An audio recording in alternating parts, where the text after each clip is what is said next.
She kissed her kids goodbye. She grabbed her purse off the kitchen counter, the same worn leather one with the broken zipper she always meant to replace. She said she'd be back in 20 minutes. That was the last time her children ever saw her alive. Now here's what I need you to sit with for a moment. This wasn't a woman who was troubled. She wasn't in debt. She wasn't fighting with her husband that morning. There were no tearful goodbyes. No dramatic last words. No warning signs anyone could point to later. She was going to the grocery store. She had a list. Milk, bread, orange juice, butter. 4 items. She never bought a single one of them. Imagine if this happened to you. Imagine if your mother walked out that door and just never came back. And then imagine being told by the police that she probably just left on her own. That grown women do this sometimes. That there was nothing suspicious. Imagine living with that for 15 years. That is exactly what happened to the Calloway family. And the truth, when it finally came out, was more devastating than anything they had ever allowed themselves to imagine. Because she didn't disappear by accident. She disappeared by design. And the proof. It had been sitting in a storage unit on the edge of town, visited every single year by someone who should never have had access to it. The question isn't where she went. The question is who made sure no one would ever find out.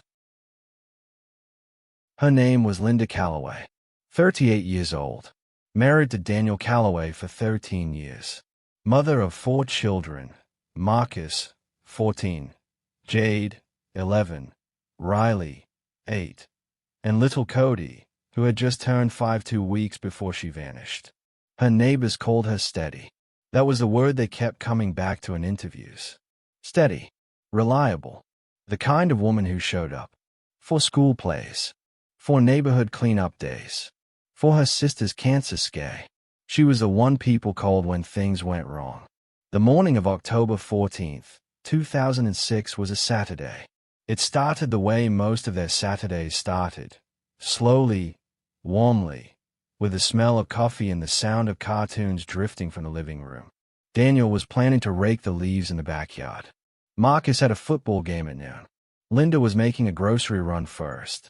She was in a good mood. People remembered that later. She was humming something in the kitchen. She braided Jade's hair. She told Cody his shoes were on the wrong feet and laughed when he looked down and couldn't figure out which one to move. She kissed Daniel on the cheek. She kissed all 4 kids.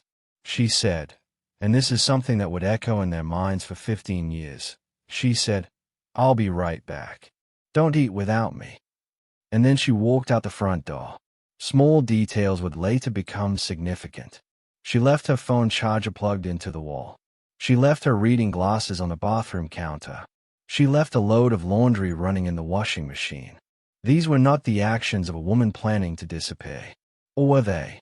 The police would later suggest otherwise.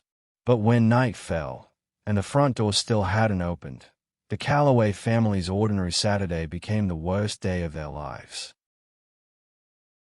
By noon, Daniel was confused but not worried. By 2 o'clock, he was calling his cell phone. By 4 o'clock, he called it 11 times. Every call went to voicemail. He called the grocery store. The manager checked with the cashiers. No one remembered her that day. The security camera at the main entrance had been out for repairs since Wednesday. Of course it had. He called his sister, Patrice. He called her best friend, Donna. He called her mother. No one had heard from her. He drove to the store himself. He drove the route she would have taken. Twice. The streets were empty in that quiet suburban way. Nothing looked wrong. Nothing looked like the scene of anything. But Linda was nowhere. At 6:15 that evening, a call came in from a parking attendant at Riverside Commons, a shopping plaza about 4 miles from their house. He'd noticed a car sitting in the same spot since early morning, blocking a spot near the service entrance. He'd left 2 notices on the windshield. Daniel drove there in under 8 minutes. It was Linda's car. A silver Honda CR-V, doors locked. Nothing visibly disturbed inside.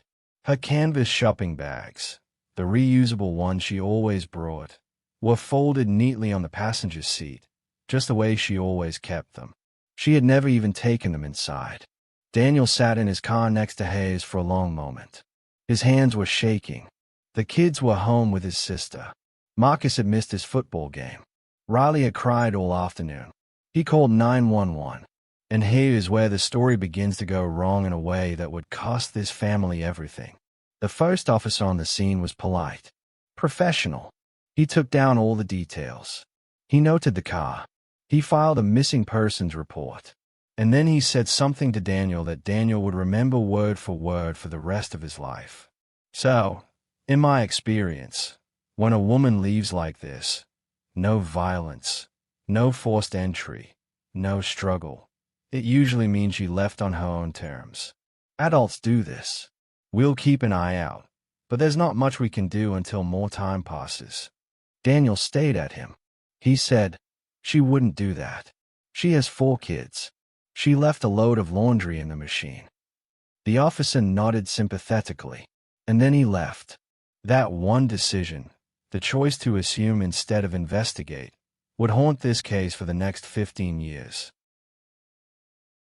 For the first 2 weeks, there was activity. Local news ran the story. Neighbors organized search parties. Patrice, Linda's sister, printed 500 missing person flyers and plastered them across 3 counties. A tip line was set up. Over 200 calls came in. All of them led nowhere. By November, the news moved on. There was an election, a local factory closure. The flyers began to fade, then peel, then disappear. The tip line was quietly routed to a voicemail box that was checked less and less frequently. And the case went cold. But here's what should have kept it burning. 3 details were flagged early in the investigation and then inexplicably set aside. The first, on the morning Linda disappeared, there was a withdrawal from the Callaway joint checking account. $400 in cash. The withdrawal was made at an ATM 2 miles from their house at 9:47 a.m. The store was in the opposite direction. Linda had never withdrawn that kind of cash before. When Daniel asked the detective about it, he was told it was probably just Linda taking money for a trip she apparently took without her ID, without her passport, without a single piece of luggage. The second detail, a neighbor, Mrs. Elaine Trout, told police she saw a dark blue sedan parked outside the Callaway house on the evening Linda disappeared. She said she'd seen the same car twice before that week. She didn't recognize it. She gave a partial plate number. The partial plate was never run. The third detail, and this one is perhaps the most chilling, 2 days after Linda vanished, her car was moved. Not by police. Not by Daniel. Not by anyone in her family. The security footage from a nearby pharmacy, footage that had been operating perfectly, showed a figure climbing into Linda's CRV in the Riverside Commons parking lot on Monday morning and driving it to the far corner of the lot, under a broken overhead light. The figure's face was never clearly captured. The detective's report noted the event but classified it as inconclusive. The case was effectively shelved by early 2007. The Callaway children waited. They were told to wait. They were told adults sometimes needed space. Cody started wetting the bed again. Riley stopped eating lunch at school. Jade began waking up in the middle of the night and standing in doorways, as if she were keeping watch. And Marcus, 14 years old, the eldest, began writing down everything he could remember. Every detail, every small thing his mother had said or done in the week before she vanished. He filled 3 notebooks. He kept them under his bed. He didn't know it yet, but those notebooks would one day be the key to everything. 15 years passed. Jade Callaway was 26 years old now. She was a paralegal. She had her mother's eyes and her mother's habit of humming while she worked. She had moved back to the same town where she grew up, into an apartment 12 minutes from the house she'd grown up in, the house her father still lived in, quieter now, smaller somehow, though the square footage hadn't changed. She had never fully accepted the explanation, or the non-explanation, that the police had given her family. She had never believed her mother left willingly. Not for one single day. In the spring of 2021, Jade requested the original case files from the county police department. It took 4 months and 2 formal records requests. When the files arrived, 3 thin folders that felt like an insult given what they were supposed to represent. She sat at her kitchen table and read every page. And then she read them again.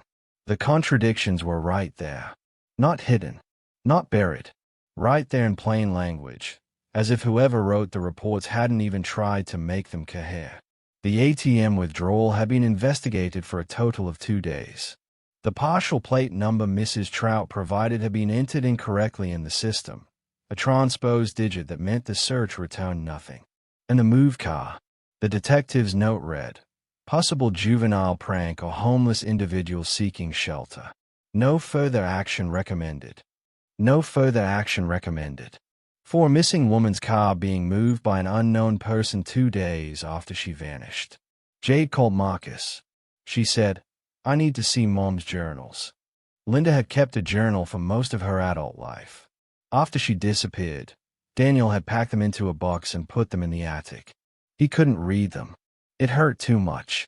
He'd told himself he'd go through them someday when he was ready. Someday had never come. Jade drove to her father's house that Saturday. She climbed into the attic with a flashlight. She found the box behind a broken fan and 2 bags of Christmas ornaments. There were 7 journals total, spanning from 1998 to 2006. The last one ended mid-sentence. October 12, 2006. 2 days before she disappeared. The final entry read, "I don't know how to explain this to Daniel without it sounding worse than it is. I keep telling myself I'm imagining it. But today when I came out of the pharmacy, the same car was." It stopped there. The rest of the page was blank. Linda had seen something. She'd been trying to write it down. And then, 2 days later, she was gone. Jade didn't sleep that night. She went back through the case files with a journal entry in mind. The pharmacy. A car. Someone had been watching Linda. And then she found something she had missed on her first read.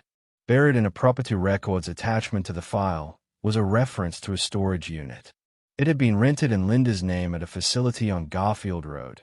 Store safe self-storage, Unit 114. Rented on August 3, 2006.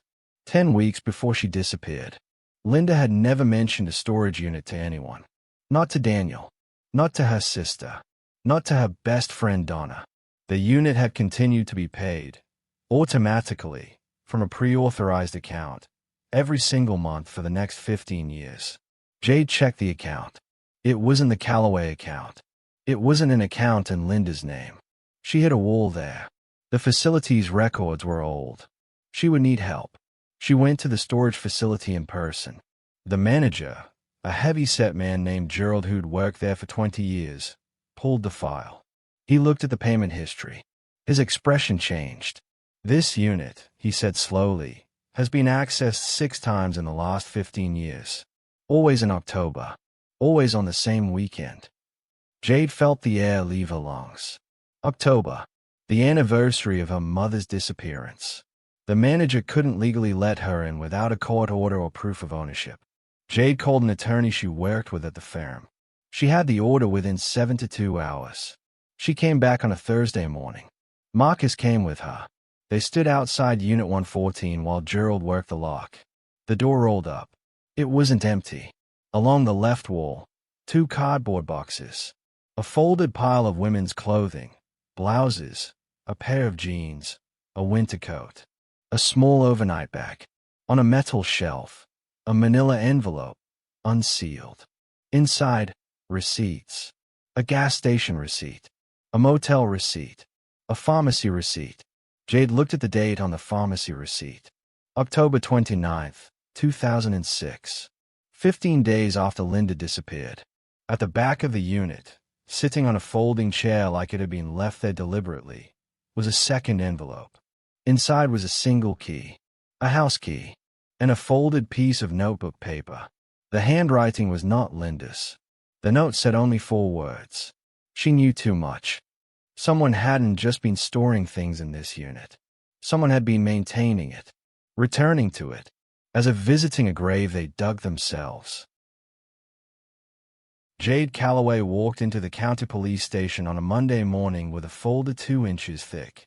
She didn't go to the original detective, He had retired 6 years ago and moved to Florida. She went to the cold case unit. She asked for the supervisor.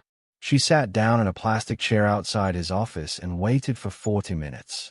When he finally came out, Detective Ray Mosler, 51 years old, 17 years in cold cases, she handed him the folder and said, "My mother didn't run away.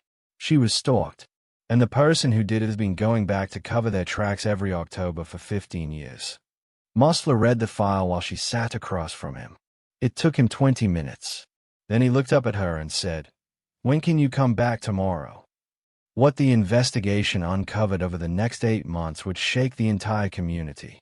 The dark blue sedan that Mrs. Trout had seen outside the Calloway house belonged to a man named Gary Persaud, 44 years old.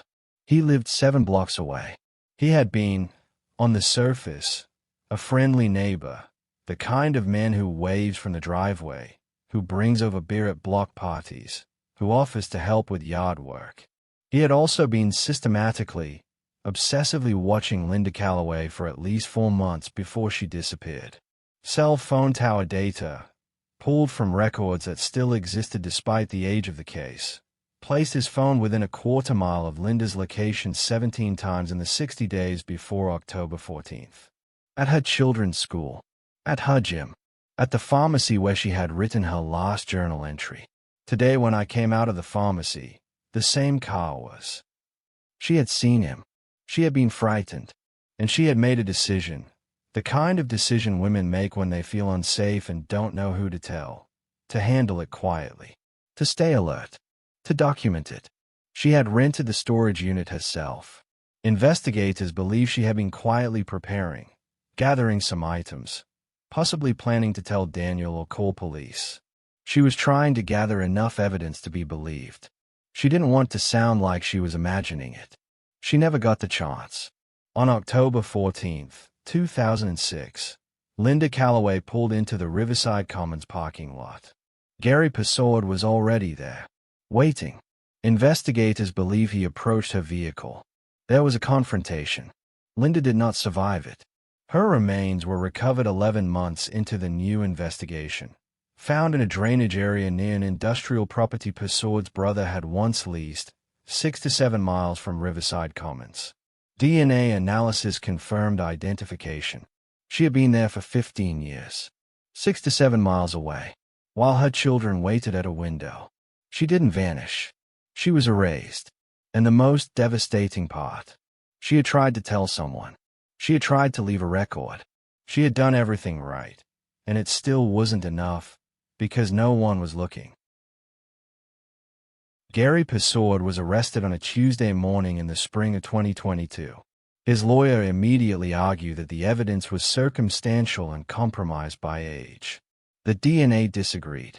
At trial, the prosecution presented cell tower data, storage unit records, the handwritten note, and testimony from a man named Curtis Webb, a former co-worker of Persaud's who had been carrying a secret for 15 years.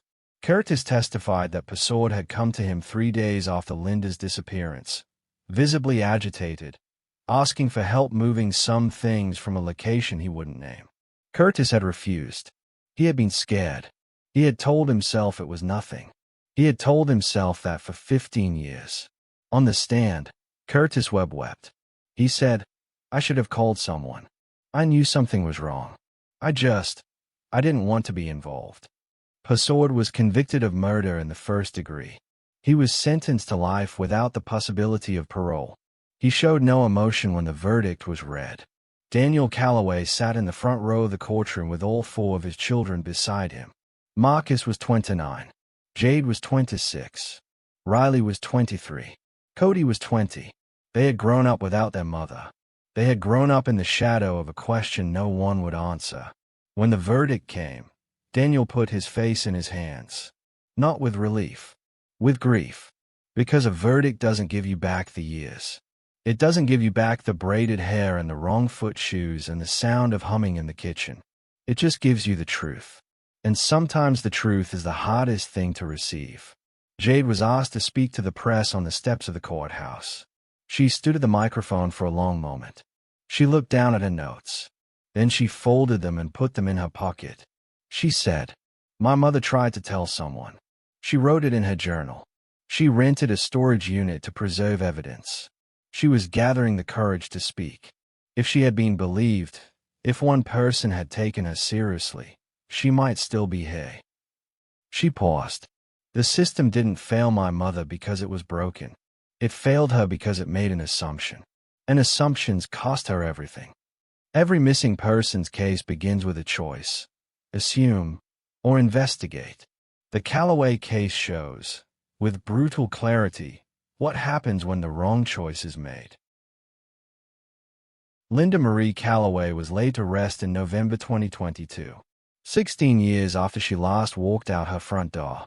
Her grave marker reads, "She was steady. She was loved. She was believed. Too late." The Calloway family has since established a non-profit in Linda's name. Its focus is straightforward. It provides independent case review for families of missing adults whose cases were prematurely classified as voluntary departures, particularly women, particularly mothers. In its first 2 years, the foundation helped reopen 14 cases. 4 of them resulted in criminal charges. Detective Ray Mosler, who spearheaded the new investigation, said in a subsequent interview that the Linda Calloway case changed the way he thought about cold cases. He said, "We're trained to look for the dramatic, forced entry, blood, signs of a struggle. We're not always trained to look for the quiet. The woman who writes half a journal entry and then stops. The car parked in the wrong spot.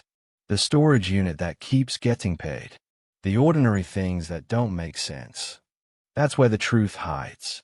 In the ordinary things that don't make sense." Marcus Calloway's notebooks, the 3 he filled as a 14-year-old, writing down everything he could remember about his mother, were entered into evidence at trial. His meticulous, grief-soaked record of the days before she vanished contained one detail that investigators had missed entirely. Marcus had noticed a dark blue sedan parked outside their house the Wednesday before his mother disappeared. He had written down the partial plate. It was the same partial plate Mrs. Elaine Trout had given police, the one with the transposed digit. Together, the 2 partial plates, cross-referenced, gave investigators enough to work with. A 14-year-old boy and an elderly neighbor had seen the same thing, and nobody had listened to either of them. Jade Calloway still works as a paralegal. She still lives 12 minutes from her childhood home. She visits her father every Sunday. She says she thinks about her mother every single day. She says she is not at peace. Not entirely. Not yet. But she says she is at something. We found the truth. We said her name out loud in a courtroom. The world knows what happened to her now. That's not nothing. That's not everything. But it's not nothing. This story is dedicated to every family still waiting for answers. If someone you love disappeared today, would you accept the first answer you were given? Or would you keep asking? Linda Calloway's family kept asking. It took 15 years. But the truth was always there. It was just waiting for someone brave enough to find it. If this story moved you, share it, subscribe. The more people understand how missing persons cases can fall through the cracks, the harder it becomes for those cracks to swallow someone whole. What do you think investigators missed most in those early days? What would you have done differently? For Linda, and for every mother who deserved to come home.